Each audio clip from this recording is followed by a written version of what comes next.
বন্ধুরা, আলু পনিরের ডালনা ভাত বা রুটি সবের সাথেই বেশ ভালো মানায়। তো আজকে আমি একটু অন্যভাবে আলু পনিরের ডালনাটা ট্রাই করলাম। আলু আর পনিরের ডালনা বানানোর জন্য আমি এখানে 300 গ্রামের মতো পনির বাড়িতে বানিয়ে নিয়েছিলাম। কড়া বসিয়ে কড়াতে কিছুটা সাদা তেল দিয়ে একটা গোটা টমেটো, দুটো কাঁচা লঙ্কা, দু টুকরো আদা এবং 10 থেকে 12টার মতো কাজু ভালোভাবে সাদা তেলে ভেজে নিয়েছিলাম। ওই কাজু বাদামটা আমি মিক্সার গ্রাইন্ডারে পেস্ট করে নিলাম।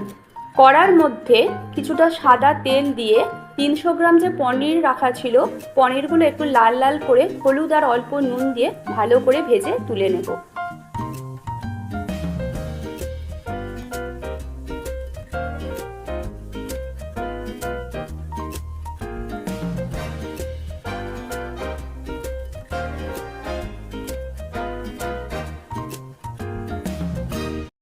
এইভাবে পনিরটা ভাজা হয়ে তুলে নেওয়ার পরে কড়ার মধ্যে যে তেলটা ছিল, 500 গ্রাম আলু ছোট ছোট টুকরো করে কেটে ওই তেলে সামান্য নুন এবং হলুদ দিয়ে ঢাকা দিয়ে লাল লাল করে ভেজে তুলে নেব।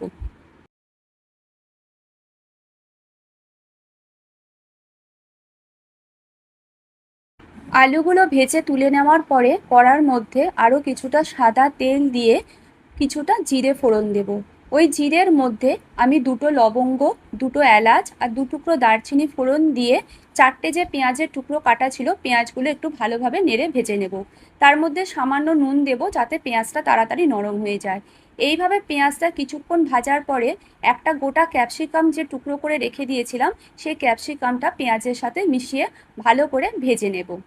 এবং ভাজা হয়ে গেলে ওর মধ্যে 1 চামচ জিরে গুঁড়ো, 1 চামচ ধনে গুঁড়ো, 1 চামচ কাশ্মীরি লঙ্কার গুঁড়ো, 1 চামচ হলুদ গুঁড়ো এবং পরিমাণ মতো নুন আর মিষ্টি দিয়ে পেঁয়াজ আর ক্যাপসিকামটা ভালোভাবে একটু ভাজা ভাজা করে সামান্য পরিমাণে জল দেব যাতে মশলাটা পুড়ে না যায়।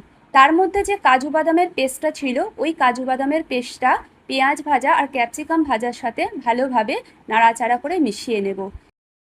এরপর মশলা থেকে তেলটা বেরিয়ে এলে আলুগুলো যে ভাজা ছিল মশলার সাথে মিশিয়ে নিয়ে 1/2 লিটার জল দিয়ে কড়াটা ঢাকনা দিয়ে দেব। তারপর ঢাকনাটা খুলে নিয়ে আলুগুলো নরম হয়ে এলে পনিরগুলো যে ভাজা ছিল সেই পনিরগুলো মিশিয়ে নিয়ে 1 চামচ বাটার দিয়ে 15 মিনিটের জন্য আমি ডালনাটা রেস্ট হতে দেব। তারপর আমি পরিবেশন করব। বাড়িতে তোমরা অবশ্যই এটা ট্রাই করো। যদি আমার এই রেসিপিটা ভালো লেগে থাকে, লাইক, শেয়ার, সাবস্ক্রাইব করে বেল আইকনটি প্রেস করে দিও।